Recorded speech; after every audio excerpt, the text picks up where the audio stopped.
Okay, I'm here with Antonin of Exod Games. Hello, Anthony. Hello, Raymond. We're sitting here at the new game called After the End.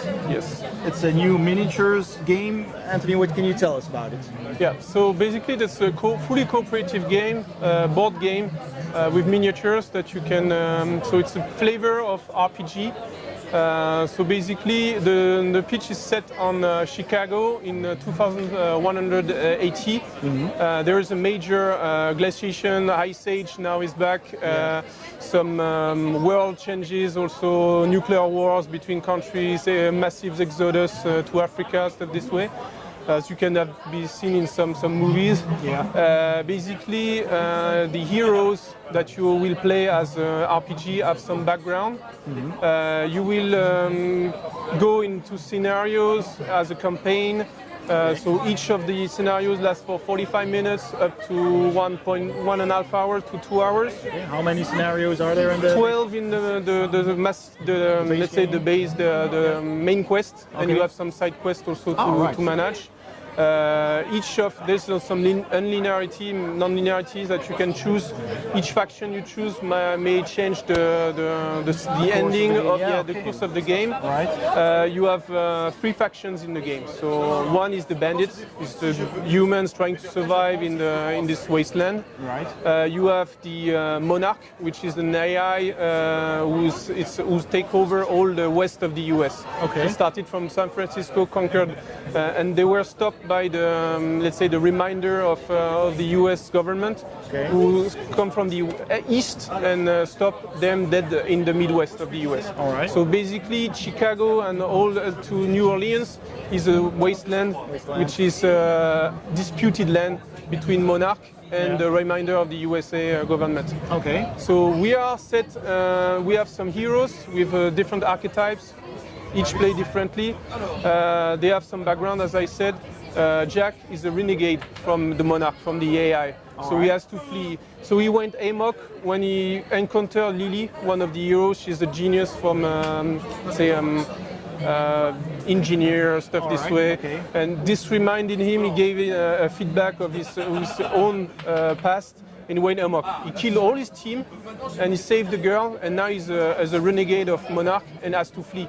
Okay. So Chicago is taken by the ice. So it's minus 70 degrees Celsius during the whole year, except for 3 months when there is the dawn, which is the summertime, and actually it's only minus 30 to minus 40 degrees Celsius. That's doable.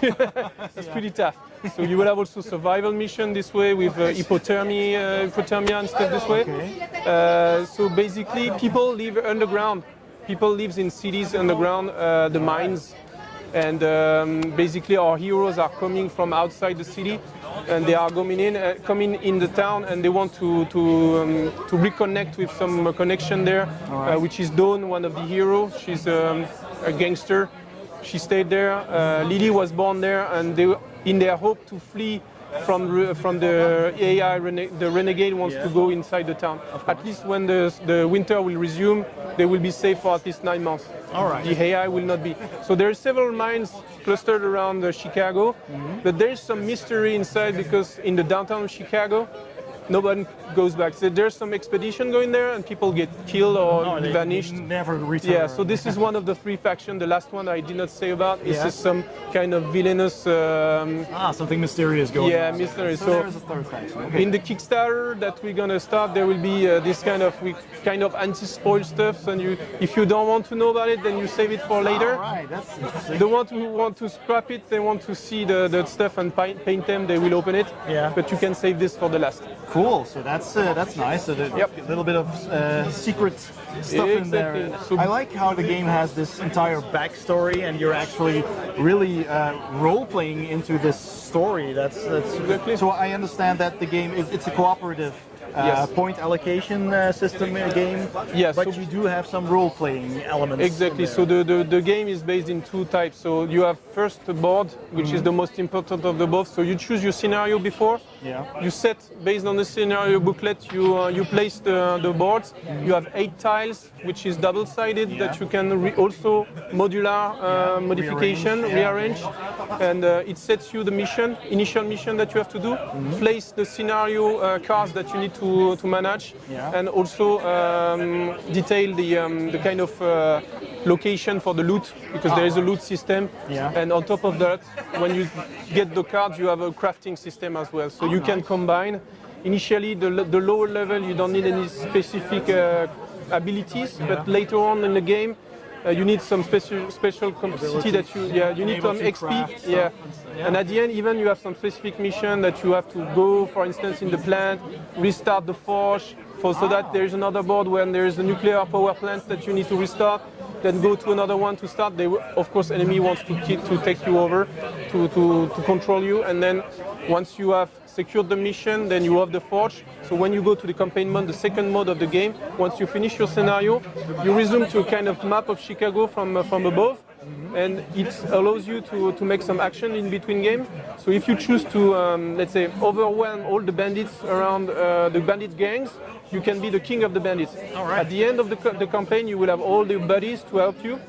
Or you can choose also to collect all the loot. There's some mission with some morale stuff, some right. choosing. So you have to make choices. Yeah, so and some mine will be attacked. You say, I don't give a shit. I want to go there and pick the loot when the guys are not there. Okay. And then you climb up, and at the end you can have an exoskeleton with some dual weapons, heavy weapon that you can manage.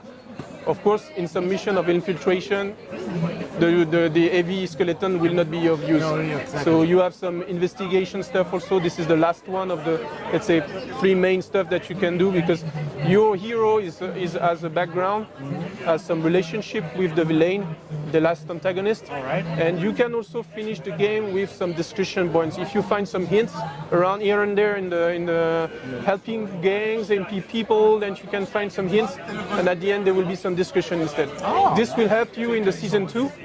The season 1, the ending of season 1 will influence the season 2. That's what we expect if we succeed in the Kickstarter. Yeah, exactly. You will end up with one faction or the other. There is no good and bad. Each of them, there's the AI. Yeah, the AI in the city. People have all their house. They have their car.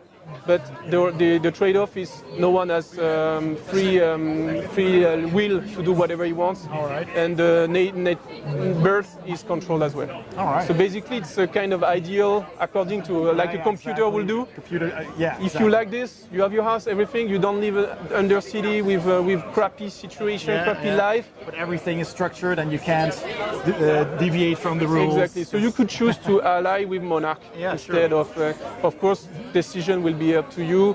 Some hero might say, I'm not okay with that, so I will part from your team, and I will go with the other. Once you will fight the other faction, you can have your guy in front of you against you, and at the end, it's up to you with your RPG to say, okay, I made a mistake, guys, I come back. There will be some opportunity that you can switch side again and say, okay, I made a mistake, guys. That's cool. And during the game, you are encouraged to have some RPG, let's say. Exactly. So everything you do has an impact on the rest of the game, and kind of makes the story flow in a certain direction. Exactly. That sounds super interesting. Yeah, and for instance, in some game, we have some guys, there was some loot there, and the guys he wants to come from outside, one of the teammates, and the guys, Jack said, no, you won't. So roll the dice for the strength.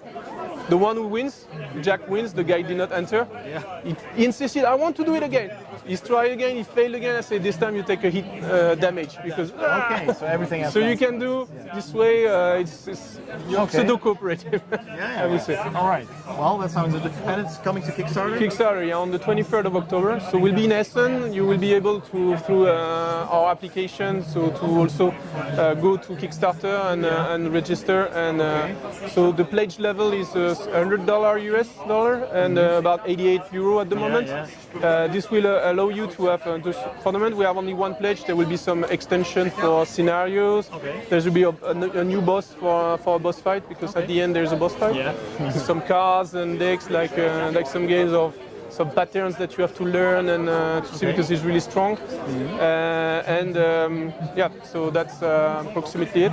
And there will stretch goals, of course, as usual. Yes, so, for instance, the game will be released after in all the stores. Yeah. But later on, after the Kickstarter is delivered, and for instance, in the main box, you will have only a generic bandit.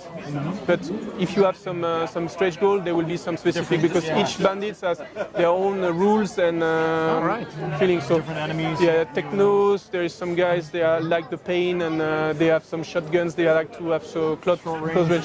So if you have the basic box, you have only the generic guy. But if you have the stretch goal, you will have the guy with some more stuff, piercing stuff, and they will be different. Yeah. All right. Well, thank you very much for all that explanation, and good luck on the Kickstarter. Yep. And we'll see that on the 23rd of October. Exactly. This year. Thank you very much. Yes. Have a good day. If you enjoyed this video, please hit the like button below and don't forget to subscribe for more videos. Thanks for watching and see you next time on Board Game Heaven.